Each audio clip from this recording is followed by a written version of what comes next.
we are going through the three most common mistakes made by artists. And the reason why we're doing this is because I think it's really important to talk to some of the things that we're seeing out there that are kind of keeping a lot of artists stuck.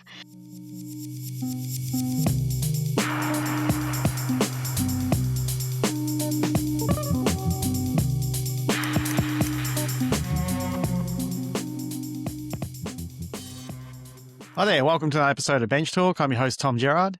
Today we've got another special episode for you. We've got Claire Bradshaw from the Art Career Academy. And we're going to be doing what we normally do and talking about different elements within the art career and, sort of some tricks and tips for artists to help move their career forward. So, how you going, Claire?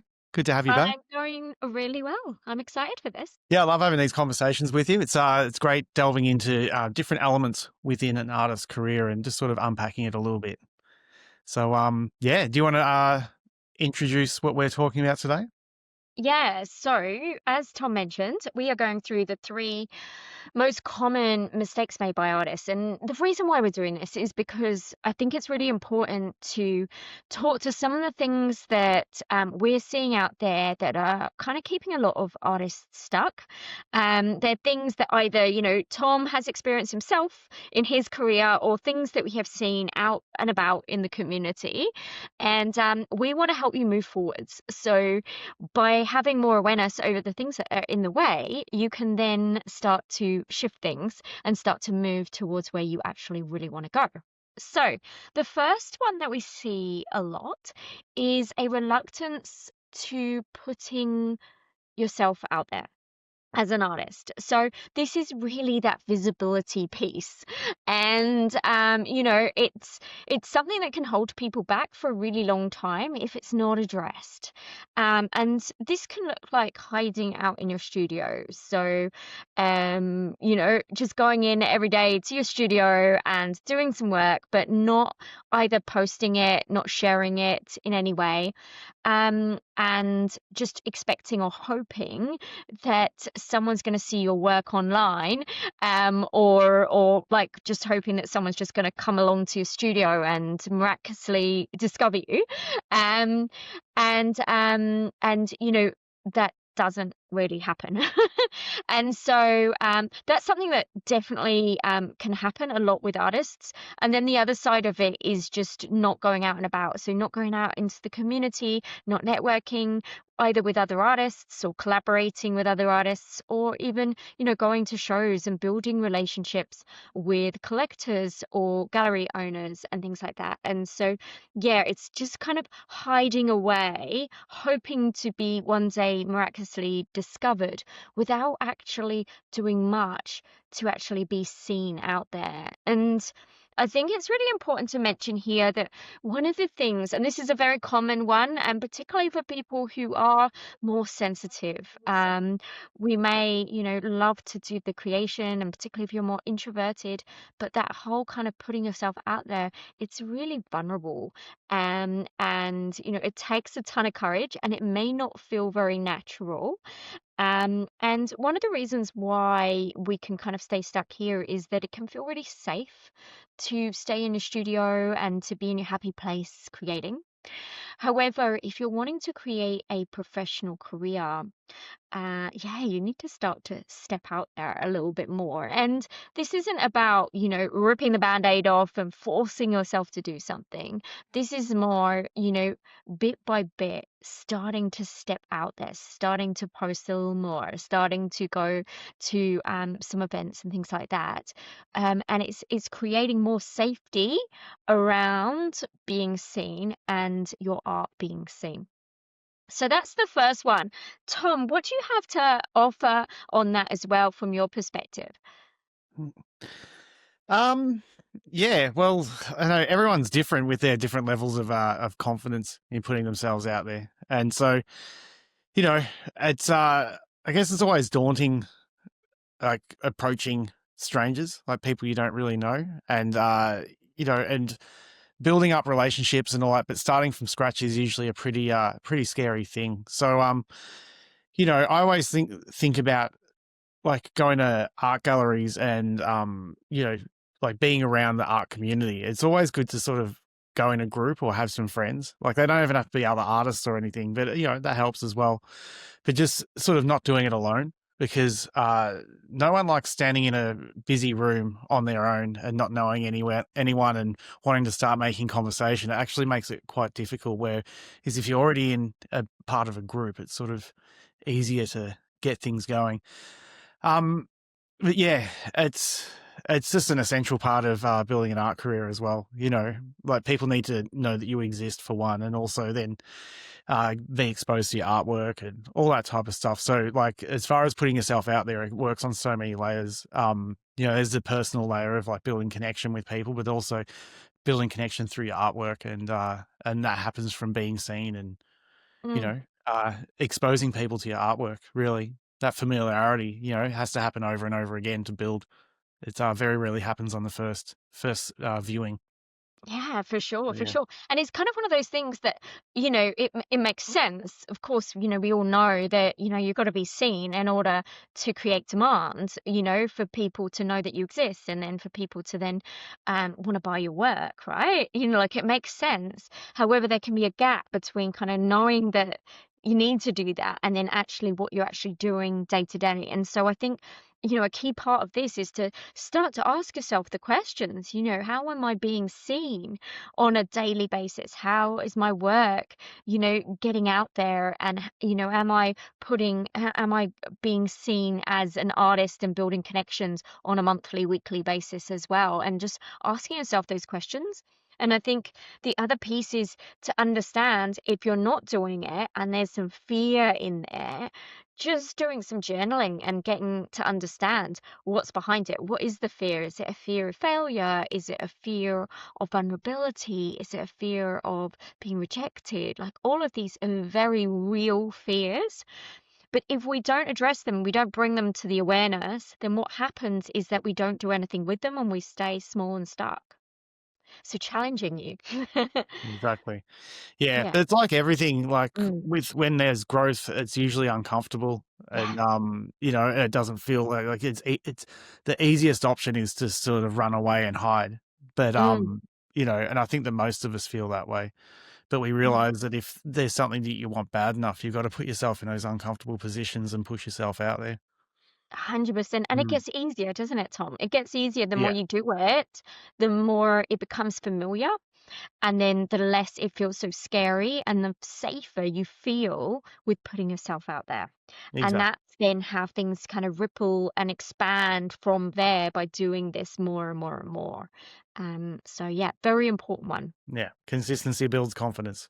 Exactly.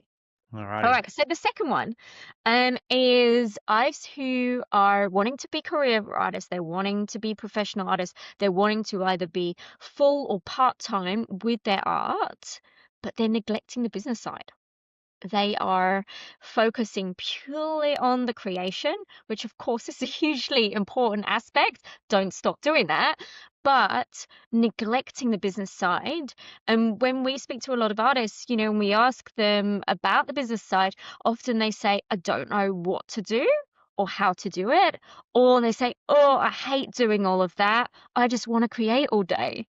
And the reality is that as a professional artist, you're also a business owner. You're running a small business. And obviously, there's lots of different ways in which you can build your income streams and build that business up.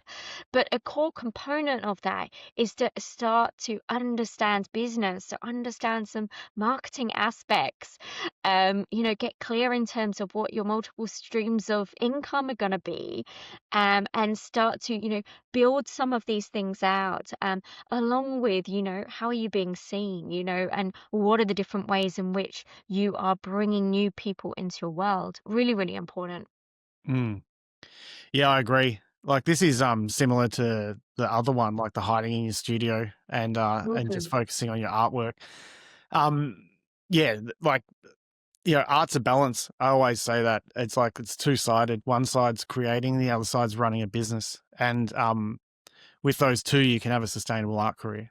Uh but but then it comes down to a lot about being seen, like we were just talking about, but also learning about sales and how to like sell your artwork and promote yourself and market yourself and all those types of things. And once again, it's not like artists get into art to make art, you know, not to sort of build a personal brand and be, put themselves out there in that way. But it's just a natural fact of being an artist full time, really, or making money off your art anyway. To make money off your art, there's usually either a service or a product related to, like a financial transaction, really. You're either selling your art or you're painting a mural or doing something along Mm, those lines. So yeah, it's just part of it. And I think it's something that of course, as we said before, it's a bit uncomfortable. You put yourself out there, you get better at your pricing, get better at selling yourself in as an artist. And the more you show up and put yourself out there, the more you'll be seen and the more people will come to you and be requesting your work. yeah, for Mm, sure, for sure. And like, even if we reflect back, 9 years ago when you went full time with your art career, obviously at the start you were really kind of working it out as you went along. That was before you kind of invested in getting support and getting mentors and things like that. But I do remember, like, at the start you were, creating, but didn't really know then the business side of things. Then you went fully into the business side of things, and then you weren't creating as much. And then it took some time to then work out some systems and some structure and things like that, whereby you were fulfilling both aspects. yeah. In the beginning, I remember I got a bit I don't know, I got a bit addicted to applying for grants and like expression of interests and things like that. I wasn't getting a lot of them, but the amount of time I was dedicating to that because I guess I didn't trust myself to be able to sell my artwork on my own. So I thought I was pursuing like, more like entering competitions to win money sort of thing. Yeah. You enter it and it's luck of the draw, really. It depends on who they like. Um, yeah, and I found that that was not a very sustainable way to be, running a business. It's obviously it's part of it. I still do that till this day, enter things, but it's not like that's all I'm relying on. And the mortgage is due, and fingers crossed, I get this expression of interest or something. It's like it's too risky. It's yeah, you know, anything to add to that?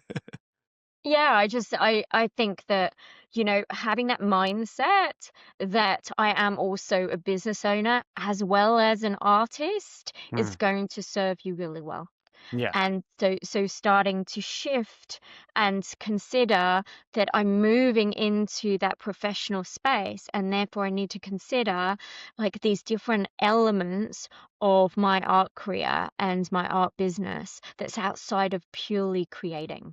yeah, And this is where it can get really exciting, because when you get clear on some of these things and you step into the identity of professional artist, then you actually get to decide how you run your business, what it looks like day to day, the flexibility within that, the multiple streams of income that suit you as an individual artist. And it gets really exciting because really the world's your oyster then. Like Tom and I often talk about it, when you are owning your own business, you get to decide how it is. And there is no cap. There is no salary cap, because you get to create what is most exciting for you. And that's a really, really exciting place to be. totally. So, but yeah, Yeah, it's stepping into yeah. that identity. Yeah, I love that whole idea of choosing how your business looks, because there's a lot of people that say, "Well, this is what I have to do. I don't like it, but I guess this is what I have to do." There are certain things like that, like paying taxes and all that type of stuff. But when it comes to running your business, you can really start to weed out those things that aren't serving you. Like I've Yeah. done that in all areas, even in creating my artwork. Like I make sure that I paint in a way that I enjoy, and if I got things like tedious lines that I don't want to do or something like that, I just won't have them in there. I just sort of eliminate all that stuff and, Mm. make life as fun as possible. Yeah, for Yeah. sure. And, early on, you made the decision that, as a professional artist, you didn't want to be doing illustrative work for different companies, that was outside of your realm of your artistic style or your signature style. And so you made that decision really early on that you wanted to be employed as Tom Gerrard, the artist, for your uniqueness. And I think that was a really empowering decision to make. Whereas, like, another artist might be like, no, I like to have like illustrative work, and then also I'm building up my signature style as well. And that's cool too. There isn't one right way. And some people will do the illustrative work, and then they're building up their own like name and their own style and career on the side. And then at some stage, it kind of shifts towards their own work. Exactly. Yeah. Yeah. Yeah, love it. Love it. Okay, so the last one is, and we see this so much, and we really want to kind of like bust this one, which is we see many artists just solely relying on Instagram to grow their career. And that's kind of one aspect, or they're kind of stuck in a place of kind of, they call it procrastinate scrolling, which is procrastinating and scrolling Instagram because they're kind of procrastinating over doing any work and getting stuck in places of comparisonitis and things like that, which is kind of killing off your creative faculties anyway. So we want to bust this one because whilst Instagram is incredible and it's a great way in which it's free for one, and it's dynamic, you can do videos, there's so many different things you can do with it, and it can be quite fun. We've also seen so many changes in Instagram over the last few years, the algorithm and things like that, not getting the same reach that you used to get, not being seen by, completely new audiences and things like that. And the apps want us to spend more time on them than ever, hence why they give us all of these new features, right? And what we see is that so many artists are spending all of their time trying to keep up with the algorithm and kind of hamster wheeling the content creation. And actually, that's kind of killing off some of their kind of creative flow, and also finding themselves kind of going into a place where they're like, oh my gosh, I'm not even creating much. And that's the whole reason why I'm doing this.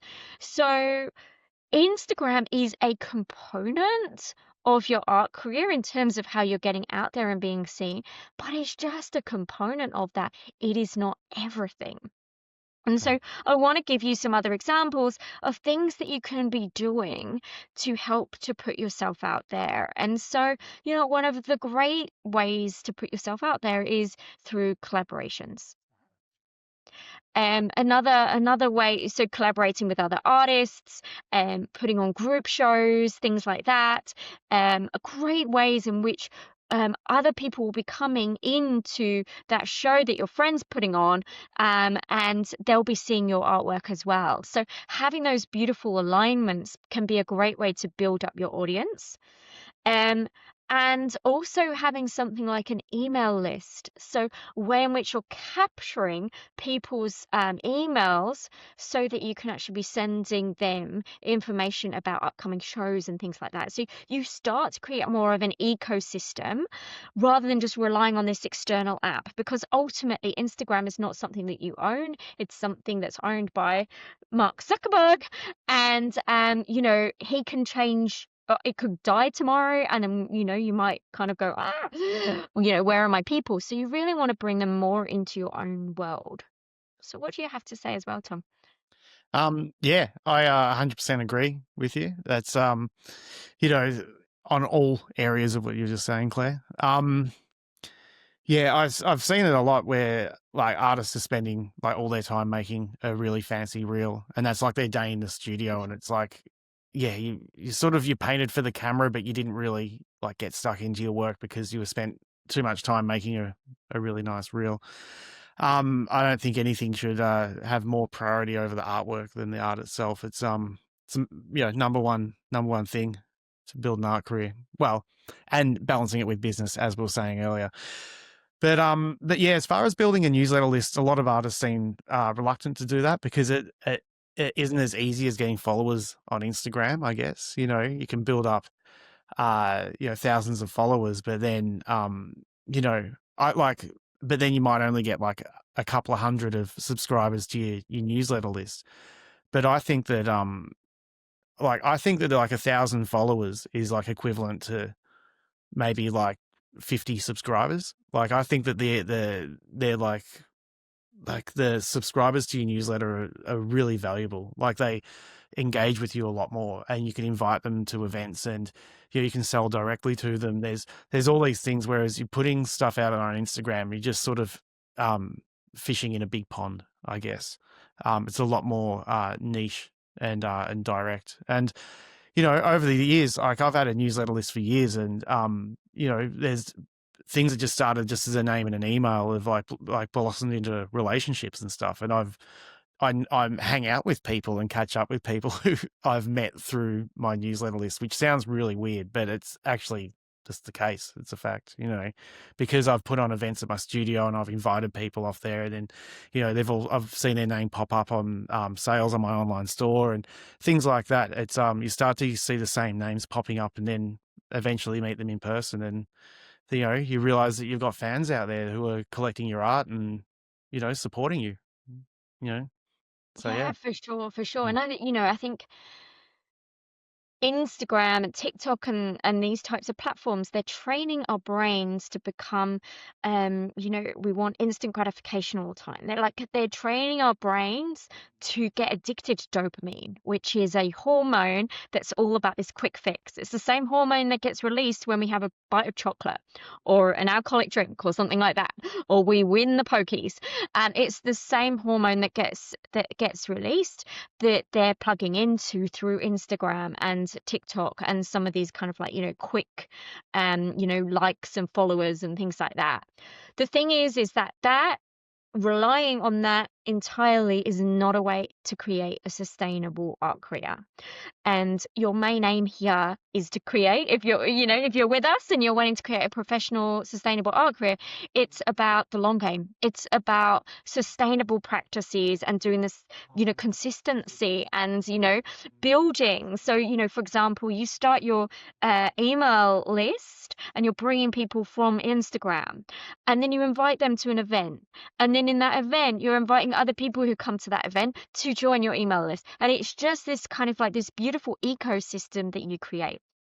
And this is where you then start to build relationships. And something that Tom's experienced is that he has a lot of very loyal collectors who have bought a lot of artwork over the years. If he didn't have his email list, then they may not have seen posts on Instagram and then repurchased and things like that. So really, really, really important. So focus on the long game and employ practices that are timeless practices that will support you to build your art business. Yeah. So Mm. don't give all your power away to Mark Zuckerberg, basically. Yeah, yeah. But if you don't have an Instagram account and you're an artist, get one. Yeah. Just don't Yeah. spend all your time on it. Yeah, exactly. Yeah, Exactly. Like Instagram's amazing, but don't give all your power to it. exactly. Alrighty. Well, yeah. Thanks for that, Claire. That was really great. Yeah. Do you have anything you want to add to wrap this up? Yeah. Yeah, so I love this episode, just riffing about these things. And these are topics that Tom and I talk about all the time for Tom's career, but then of course in our community, and in our program Going Pro. And so we just wanted to let you know, if you haven't heard, that enrollments are now open for Going Pro Live, which is our signature program. It's 3 months. It's a course, community, and coaching with Tom and I to really help you up level in your art career and go professional. And so, as we spoke about before, we're all about building up a sustainable art business here. So we teach you all of the components that are required in order to do that, so that you can walk away with greater clarity in terms of where you're taking your art career, but also, helping you to build up your confidence confidence. So getting really clear in terms of